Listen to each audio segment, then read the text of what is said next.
5, 4, 3, 2, 1, 0.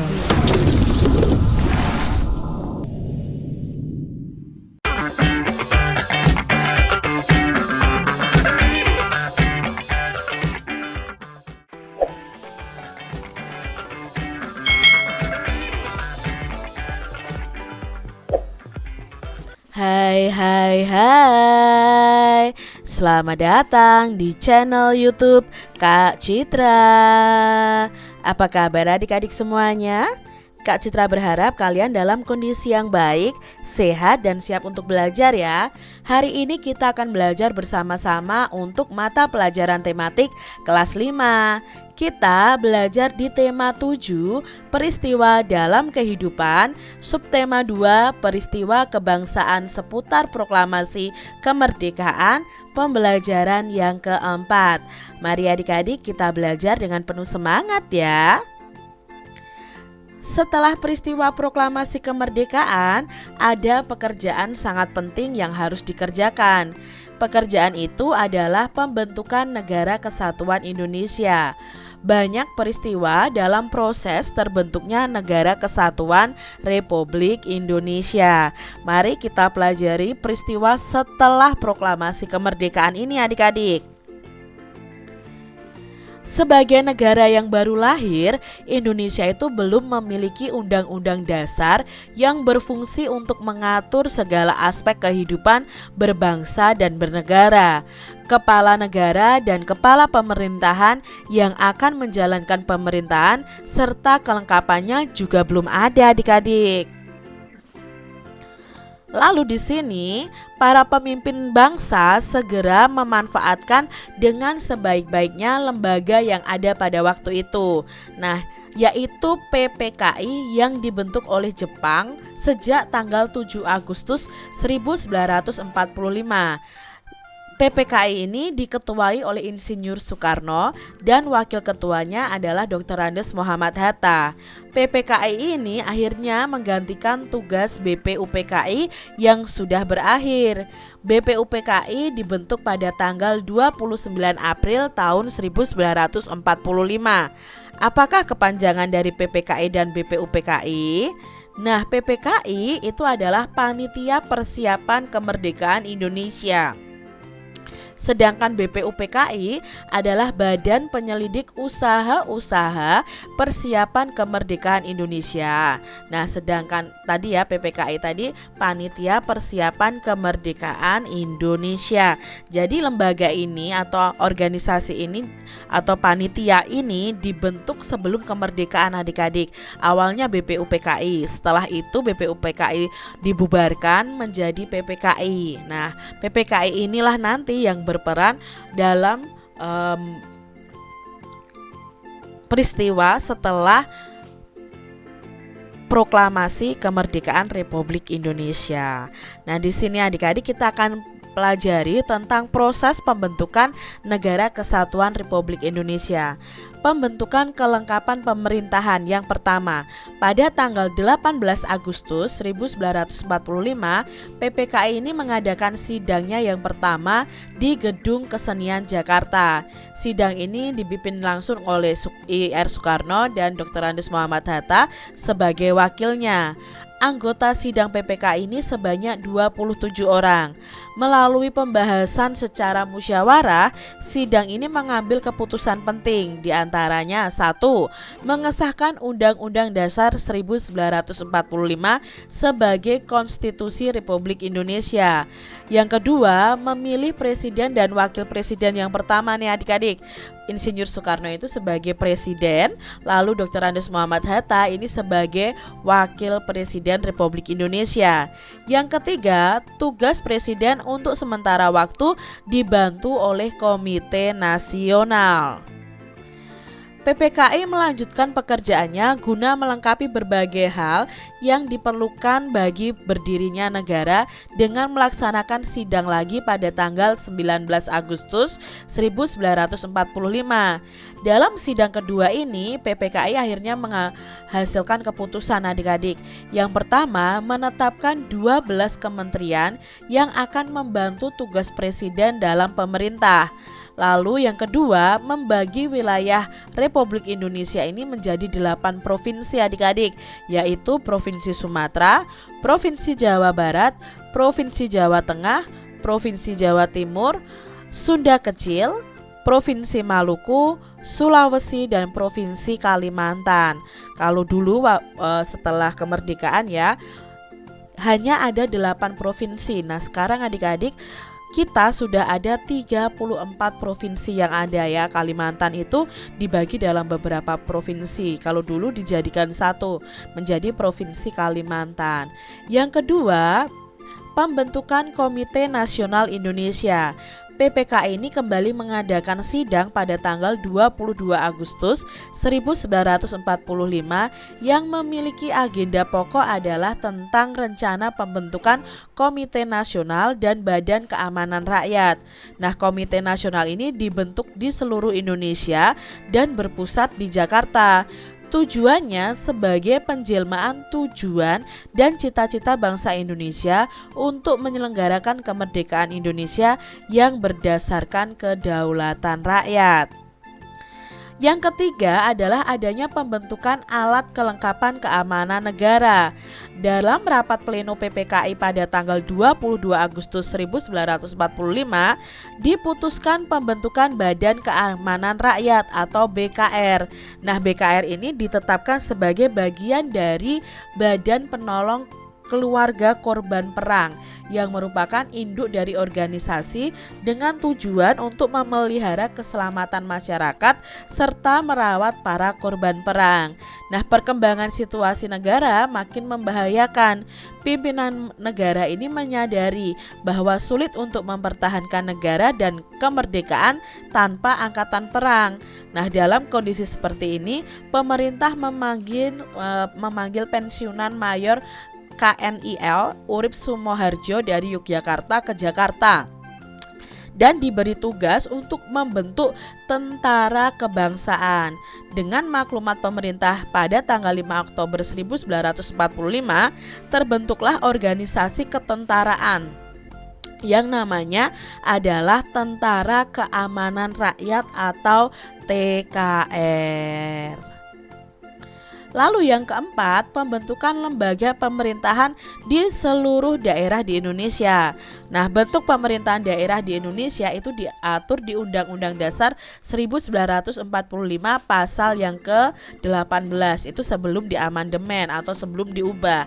Pasal tersebut berbunyi pembagian daerah Indonesia atas daerah besar dan kecil dengan bentuk susunan pemerintahannya ditetapkan dengan undang-undang dengan memandang dan mengingat dasar musyawarah dalam sistem pemerintahan negara dan hak-hak asal-usul dalam daerah-daerah yang bersifat istimewa. Berdasarkan bunyi pasal tersebut, berarti daerah di Indonesia akan dibagi dalam daerah provinsi. Nah, setiap daerah provinsi akan dibagi pula dalam daerah yang lebih kecil adik-adik. Sesuai dengan keputusan PPKI tanggal 18 Agustus 1945 bahwa tugas presiden dibantu oleh Komite Nasional di daerah-daerah, tugas gubernur juga dibantu oleh Komite Nasional di daerah.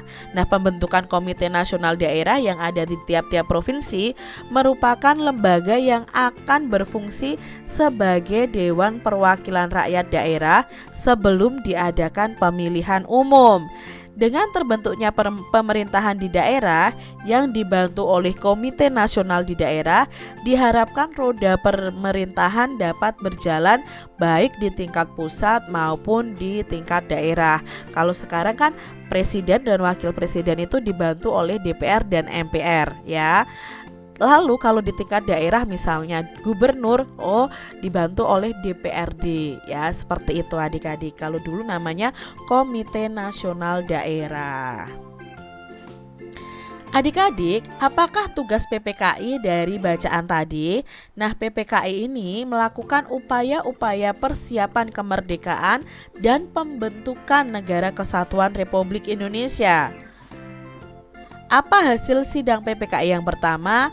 Hasilnya adalah penetapan dan pengesahan konstitusi sebagai hasil kerja BPU PKI yang sekarang dikenal dengan Undang-Undang Dasar 1945 sebagai Konstitusi Republik Indonesia. Yang kedua, memilih Pak Soekarno menjadi presiden dan Muhammad Hatta sebagai wakil presiden. Lalu yang ketiga, tugas presiden untuk sementara waktu akan dibantu oleh Komite Nasional.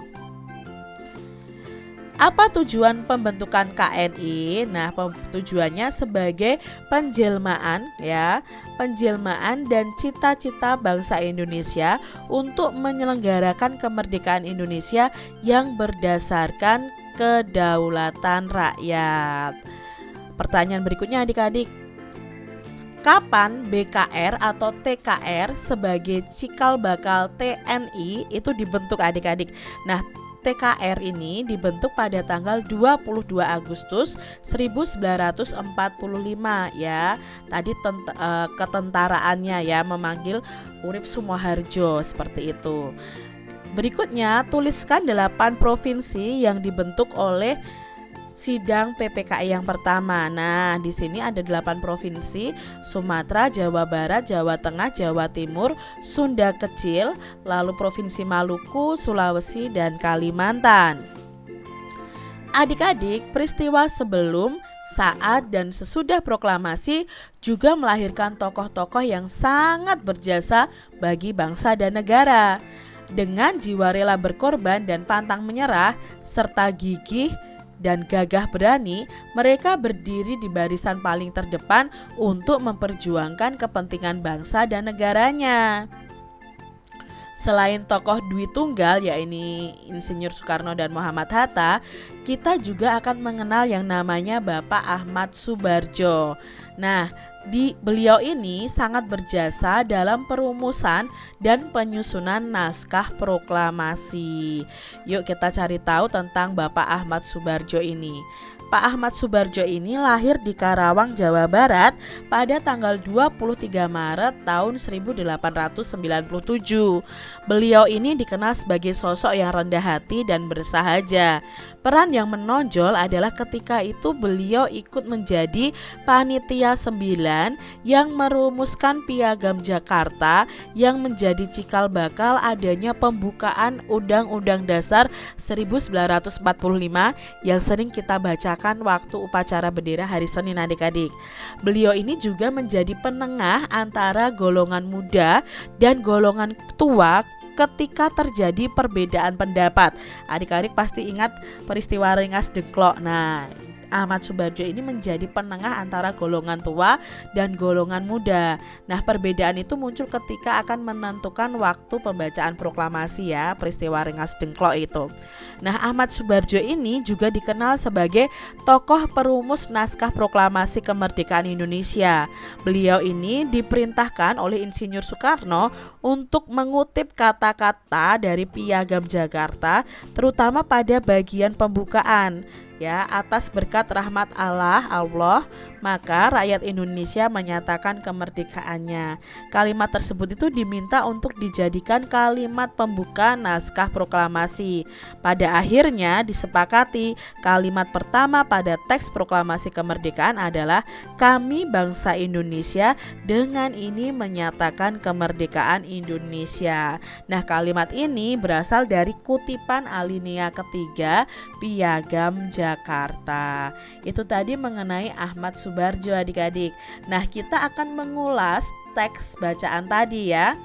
Nah, ulasan teks bacaan itu berisi dengan judul teks, lalu bagian yang menarik dari bacaan itu apa, informasi penting itu apa yang dibahas di situ, lalu pendapat kalian tentang bacaan itu, dan saran kalian tentang bacaan itu apa. Nah, misalnya di sini kan judul teksnya tadi Pak Ahmad Soebardjo ya. Bagian yang paling menariknya apa? Oh, ternyata peran Pak Ahmad Soebardjo ini ketika beliau ikut menjadi panitia 9 yang merumuskan Piagam Jakarta yang menjadi cikal bakal adanya pembukaan UUD 1945. Lalu informasi pentingnya apa? Informasinya penting ya, di situ Pak Ahmad Subarjo lahir di Karawang, Jawa Barat pada tanggal 23 Maret 1897.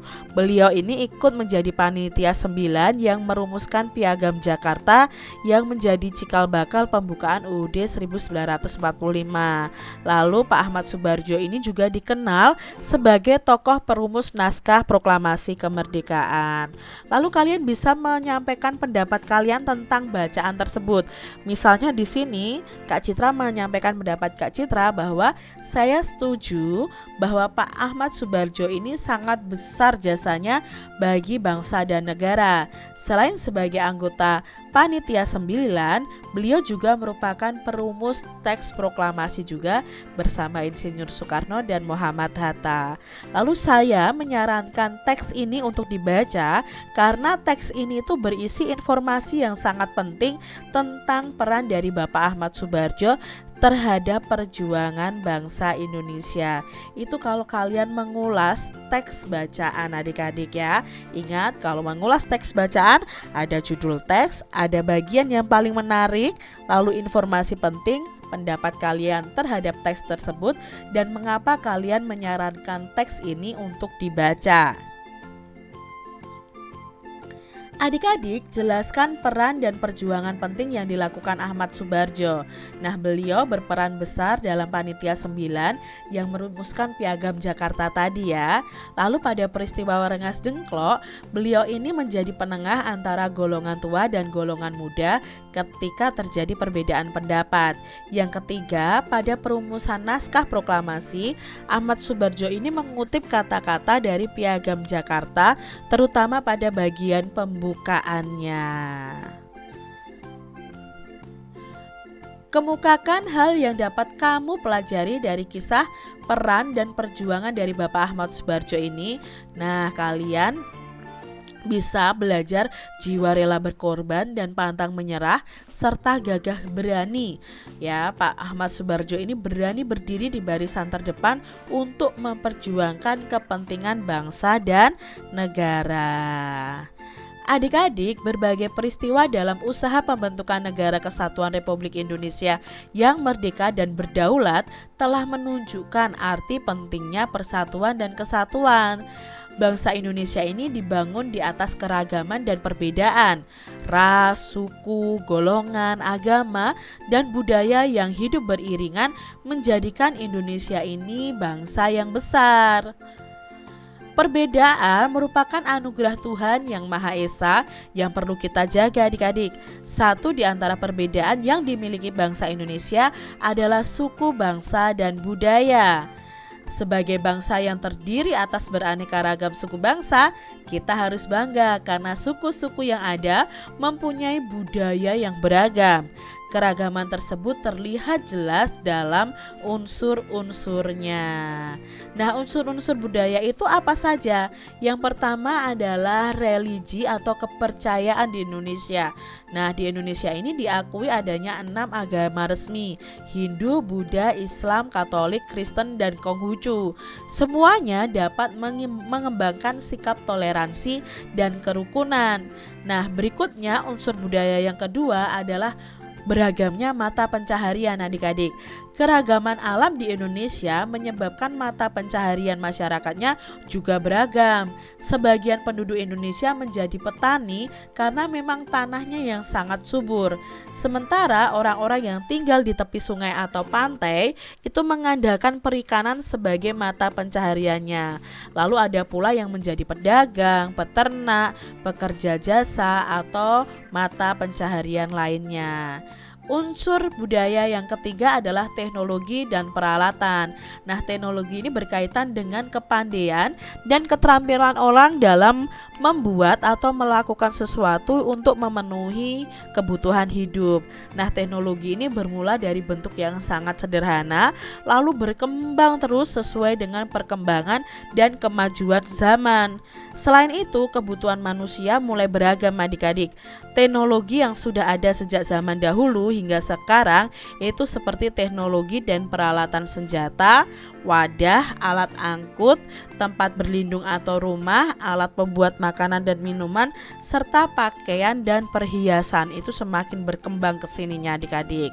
Unsur yang berikutnya adalah kesenian.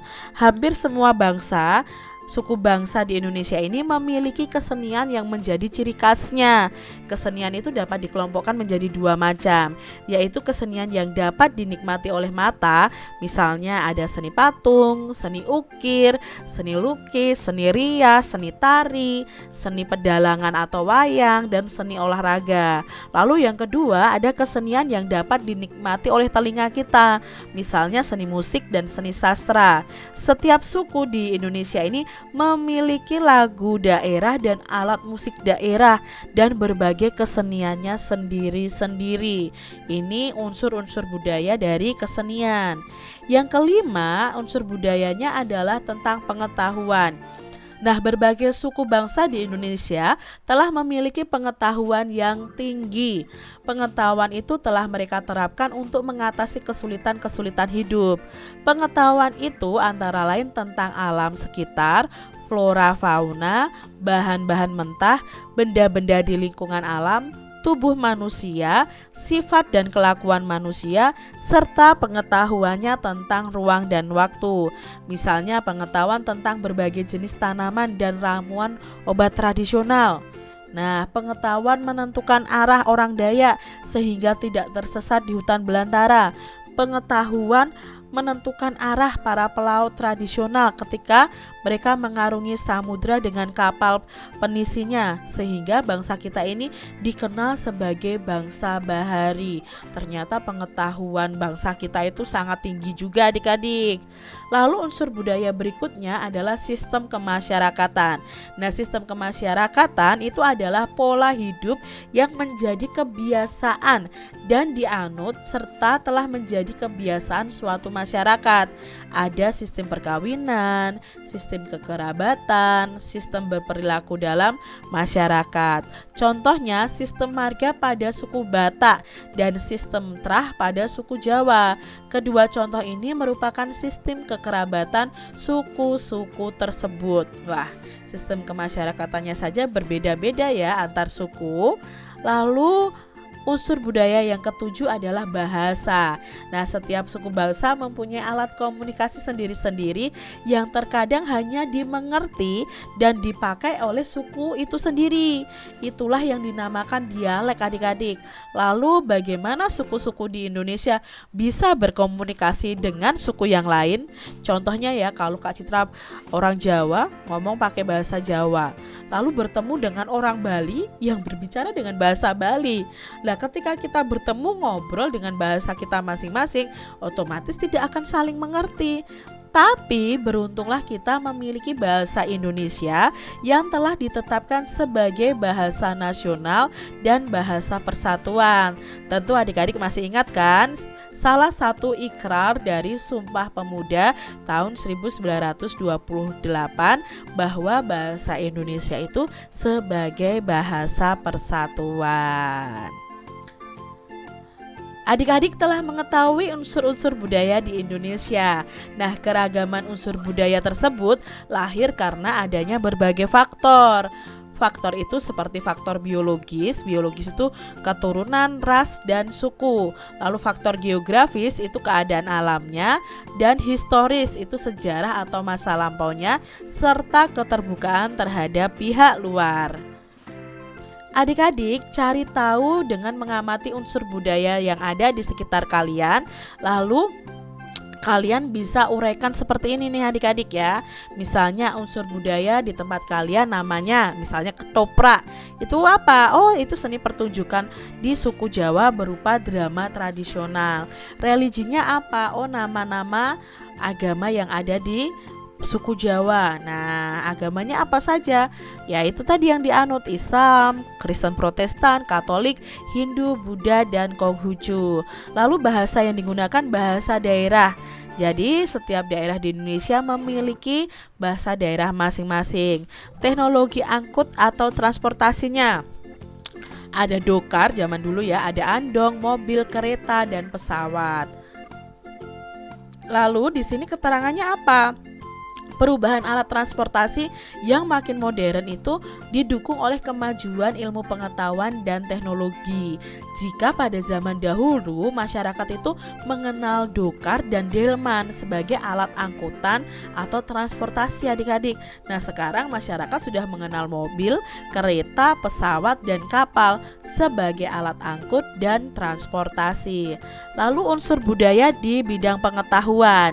Nah, contohnya adalah pengetahuan akan tanaman.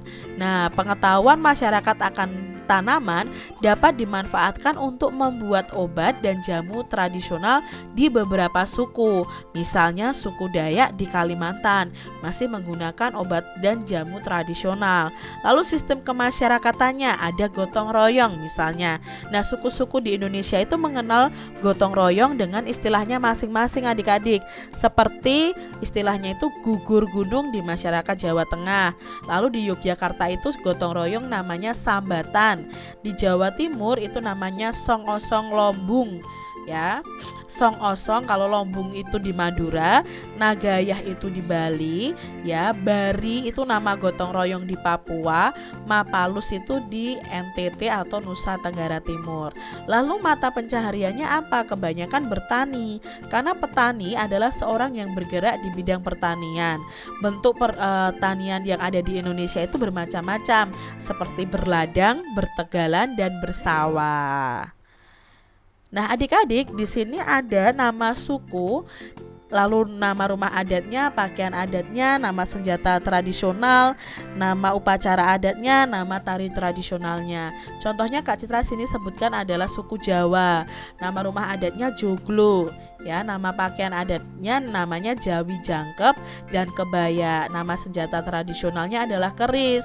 Nama upacara adatnya ada Tedak Sinten dan Tingkepan. Lalu nama tari tradisionalnya ada tari gambyong. Nah, kalian bisa membuat seperti ini sesuai dengan daerah atau suku bangsa kalian masing-masing. Salah satu unsur budaya adalah kesenian. Tari adalah salah satu dari berbagai bentuk kesenian. Tari merupakan karya seni dengan gerak tubuh sebagai media utamanya adik-adik. Amatilah berbagai karya tari berikut ini. Tahukah kamu asal daerah tari berikut ini? Nah, kalian cari tahu nih adik-adik ya. Tari-tari ini tuh berasal dari mana? Adik-adik, telah diuraikan pada pembelajaran 2 bahwa bentuk karya tari itu ada 3. Ada karya tari tunggal, berpasangan, dan berkelompok. Setiap bentuk karya tari lebih indah saat penyajiannya mempertimbangkan pola lantai. Apakah kalian ingat pola lantai? Ya, pola lantai adalah garis di lantai yang dilalui oleh penari saat melakukan gerakan tari. Selain itu, pola lantai tari kelompok dapat diartikan juga garis di lantai yang dibuat oleh formasi penari. Perhatikan pola lantai pada tari kelompok berikut ini. Nah, Kak Citra sudah menjelaskan tentang pola lantai pada pembelajaran sebelumnya. Ini adalah contoh pola lantai. Misalnya ya, kalau ini adalah contoh pola lantai horizontal adik-adik ya. Dari samping kanan ke samping kiri lurus. Ini gerak ini adalah pola lantai horizontal. Kalau ini pola lantai segitiga, karena tiga-tiganya membentuk segitiga adik-adik ya, pola lantai segitiga. Demikian tadi adik-adik pembahasan kita di tema 7 subtema 2 pembelajaran yang keempat. Mungkin agak banyak ya adik-adik ya, tapi Kak Citra harap kalian bisa memahami apa yang Kak Citra sampaikan. Dan sampai jumpa lagi di video pembelajaran Kak Citra selanjutnya. Tuhan memberkati.